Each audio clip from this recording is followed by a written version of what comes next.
Psychology behind why people avoid you and how to change it. Have you ever wondered why some people just disappear from your life without an explanation? Maybe a friend stops texting back, or a date that seemed promising just fades away. You didn't do anything wrong, or did you? The truth is, there are unconscious behaviors pushing people away, and you don't even realize it. But the good news? You can change it.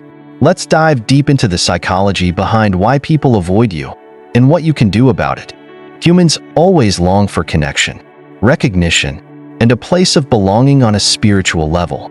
However, the paradox is that unconscious beliefs, psychological wounds, and habits formed over the years become barriers, unintentionally pushing away the very people we love. Unhealed wounds and negative past experiences can create defense mechanisms that make us behave in ways we don't intend, unconsciously creating distance instead of fostering closeness. Sometimes, this manifests as excessive vigilance, fear of being hurt, or the need for control to avoid abandonment. But ironically, these reactions make others feel distant, even though we never intended to push them away. These behaviors are not always obvious or easily recognizable.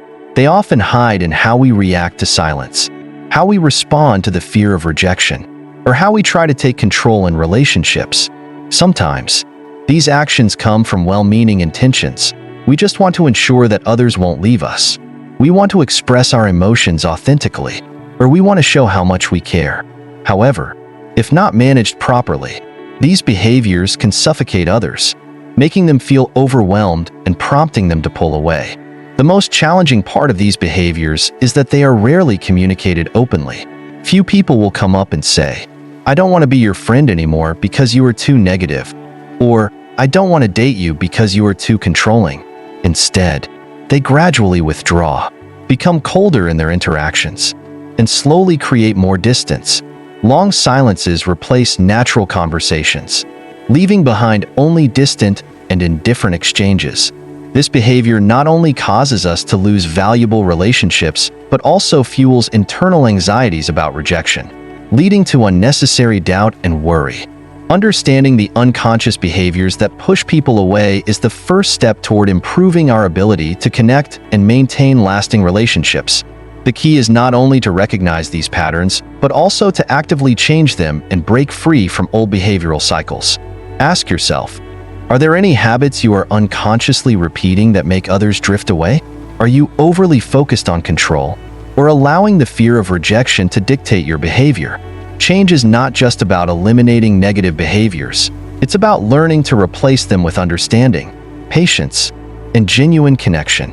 A better version of connection doesn't come from perfection, but from your willingness to adjust and become someone others feel safe being around. The story of words spoken too soon. Have you ever had a conversation with someone who, within the first few minutes, began sharing the deepest wounds of their life? They tell you about betrayals, painful failures, or traumatic memories, things that should only be revealed when trust has been firmly established. While their story may be filled with emotion, if shared at the wrong time, it can overwhelm the listener and leave them unsure of how to respond. Oversharing too soon can make others feel drawn into a world they are not yet ready to enter. They may feel pressured to show empathy or pulled into a situation where they don't yet know you well enough to respond appropriately. Instead of fostering connection, this can cause them to step back. So why do we tend to overshare? One reason is the fear of rejection. We may believe that if someone knows our vulnerabilities early on and still accepts us, it proves that they truly care. However, this is not always the case. Letting things unfold naturally allows others the time to understand and embrace us in a way that feels comfortable, rather than forcing them into an emotional space too quickly. Additionally, some people are accustomed to excessive emotional expression due to their environment. If they are frequently involved in support groups, therapy, or surrounded by loved ones who encourage openness, they may carry this habit into new relationships without realizing that the level of intimacy is not yet sufficient for such deep sharing. Words can be a powerful bridge, but they can also become a barrier if used inappropriately. When talking to someone, observe how they react. Are they listening naturally? Do they show interest without feeling pressured? If they seem uncomfortable or hesitant, it may be a sign that you need to adjust the pace of your sharing. Authentic connection does not come from revealing every personal secret immediately, but from building trust over time. When you learn to manage what you share and allow things to develop organically, you not only protect yourself, but also create a safe space for both parties to truly understand and appreciate each other. The exhaustion of negativity. Some people, without realizing it, always leave a heavy feeling after every conversation. They may not complain outright, but their outlook on the world carries an inherent gloom. To them, everything seems lacking, never good enough, and they often unknowingly spread this sense of weariness to those around them. When talking to them, you might notice that even good things are clouded by a layer of skepticism. They may respond to happy news with hesitation or immediately point out potential risks. If you mention a new opportunity, they'll warn you about what could go wrong. If you share a small joy, they'll remind you why it's not really worth celebrating. A conversation doesn't have to be perfect, but if it leaves the other person feeling lighter, they'll want to return. On the other hand, if it only brings exhaustion, they'll start to avoid it, even if they don't consciously realize why. This is a natural defense mechanism of the human mind. Psychology suggests that we rarely remember exactly what others say, but we always remember how they made us feel. If every interaction with you leaves someone with a negative emotional imprint, over time, they will unconsciously create distance. The human brain seeks pleasant experiences and avoids mental strain. When exposed to someone who constantly carries negative energy, the nervous system has to process an excess of distressing emotions, leading to unnecessary stress and mental fatigue. Negativity doesn't just affect personal relationships, it strongly impacts how others perceive you in professional and social settings. A person who frequently expresses dissatisfaction, criticism, or complaints will receive less support from colleagues and friends. Conversations with them become a burden rather than a source of joy, creating gradual detachment. The key is to recognize and adjust how you communicate. If you realize that you have a tendency to share too much negativity, try shifting your perspective. Instead of focusing on problems, direct your attention toward solutions. Or reframe your conversations. If you feel the need to talk about something unpleasant, try to end with a solution or a positive angle. For example, instead of saying, "I hate this job because it's too stressful," try saying, "This job is challenging, but if I learn to manage my time better, things might become easier." Practice gratitude each day. Take a moment to reflect on the positive things in your life. They don't have to be grand. Something as simple as pleasant weather, a good cup of coffee, or a joyful moment with a loved one can make a difference. Or observe others' reactions. If you notice someone becoming disengaged during conversations or responding briefly, it might be a sign that you're bringing too much negative energy into the interaction. By making these small adjustments, you not only improve your relationships, but also create a more uplifting and inviting presence that others naturally gravitate toward. Cultivating positive energy without being fake. Some people mistakenly believe that avoiding negativity means adopting a forced sense of optimism, but that's not true. Building positive energy doesn't mean ignoring life's challenges. It's about how you face them. You don't have to positivize everything, but you can choose a constructive and balanced approach. When you practice this shift in mindset, you not only improve the quality of your relationships, but also cultivate a healthier emotional state for yourself. And in doing so, you become someone others genuinely want to be around. Losing control, the unspoken truth no one tells you. There is a fine line between genuine care and creating invisible pressure. Sometimes, a small action, like sending a message too soon or checking in repeatedly, can completely change how someone perceives you. A glass of wine can help us unwind, but if we don't know when to stop, we lose control and blur the image we've built in others' minds. A thoughtful message can make someone feel cared for, but if you keep checking your phone and sending follow-ups when they haven't responded, your concern can quickly turn into an emotional burden. Losing control doesn't happen randomly. It's often the result of deep-seated fears, the fear of losing connection, the fear of abandonment, or the fear of not being enough. Psychology shows that when a person feels insecure in a relationship, they often seek reassurance by trying to control the situation. This manifests in behaviors such as texting too much. When someone doesn't respond immediately, you feel anxious and send another message, hoping for a reply. But this only creates pressure and makes them withdraw further. A jealousy and interrogating. When doubt creeps in, you try to regain control by asking questions like, "Where are you?" or "Why didn't you reply right away?" But instead of strengthening the relationship, this weakens trust.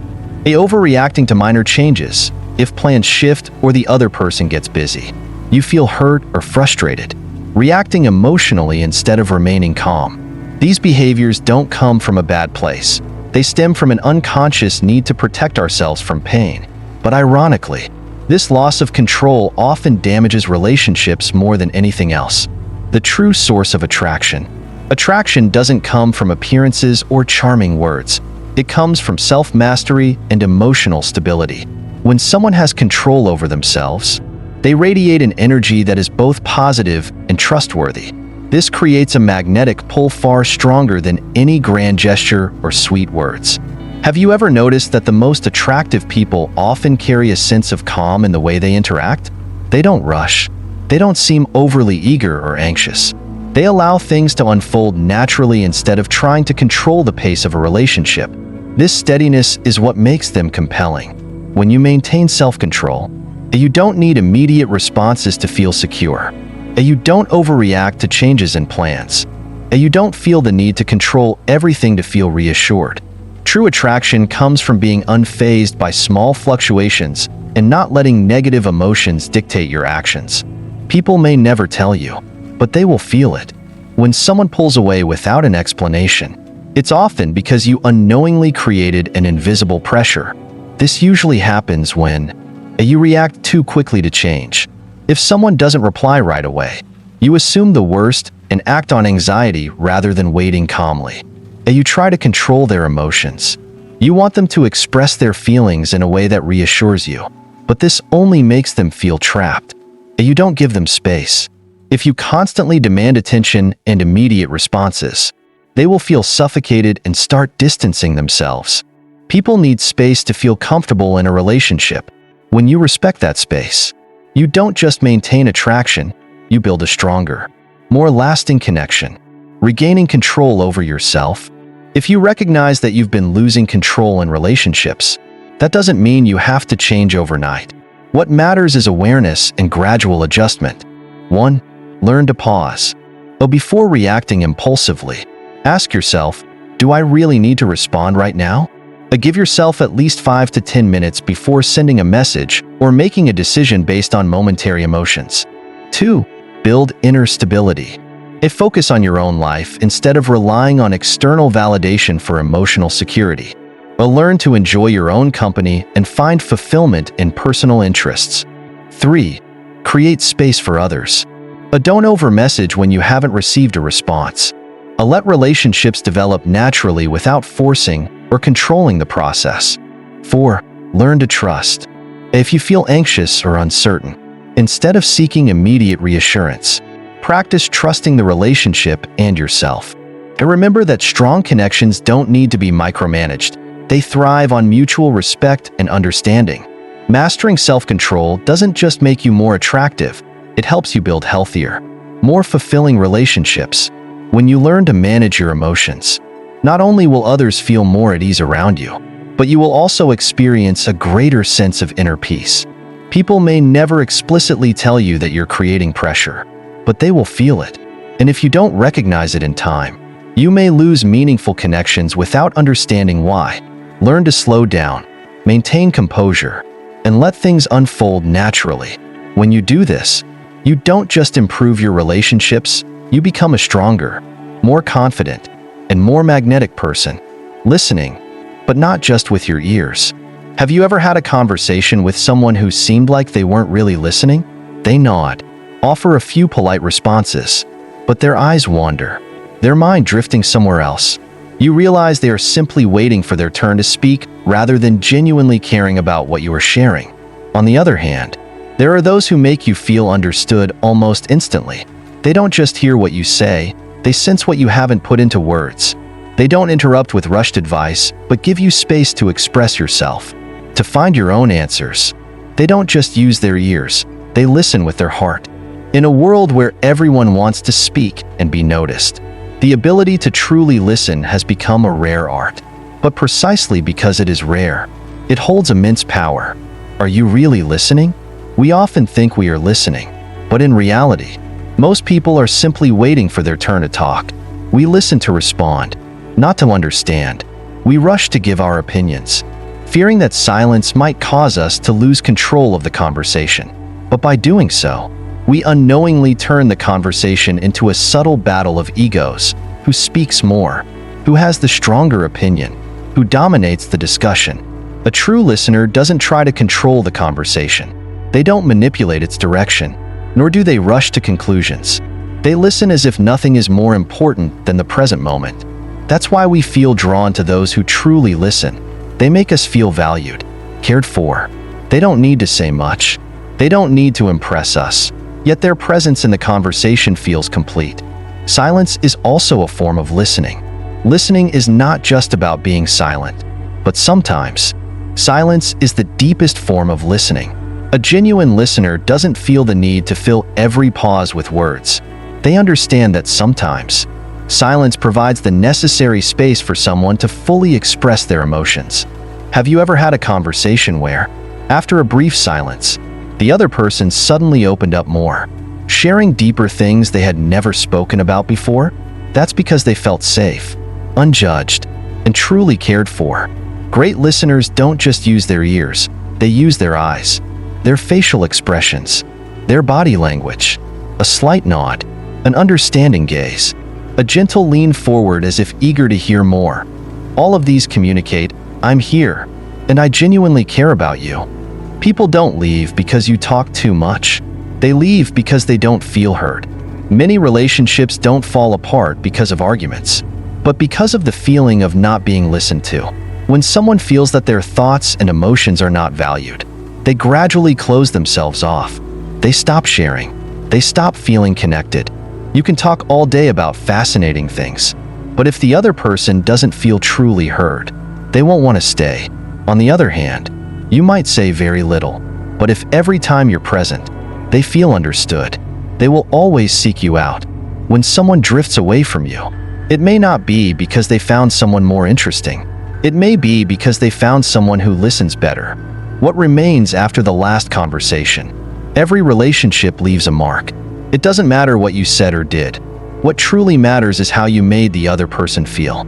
There are people we meet only once, yet we remember them forever because they leave us with a sense of ease, as if they understand us without needing many words. And then, there are those who were once close, yet we no longer wish to see them again, because every conversation with them felt like an emotional drain. Listening doesn't just make you a better friend or companion, it makes you someone truly magnetic. People don't remember you for what you said, they remember you for how you made them feel. So, who do you want to be? At the end of the day, the most important thing in any relationship isn't what you say, but how you make others feel. Listening isn't just a communication skill. It's an art that allows you to form deep connections with the world around you. When you truly listen, you don't just understand others better. You make them feel valued, seen, and accepted. So next time you sit down with someone, try listening in a way they've never been listened to before. Put your phone away. Look into their eyes. Absorb their words, their silences, the emotions hidden beneath their story. Because that moment, more than anything else, may be what they remember about you forever. Now that you know the unconscious behaviors that push people away, it's time to take action. Which one surprised you the most? Comment below. I'd love to hear your thoughts. And if you found this helpful, make sure to hit like and subscribe for more deep insights into human psychology and relationships. I'll see you in the next video. Have you ever met someone who truly listened to you in a meaningful way? Share your story in the comments, because your experience might just inspire someone else. See you in the next video. And remember, sometimes, a true listener can change someone's entire world.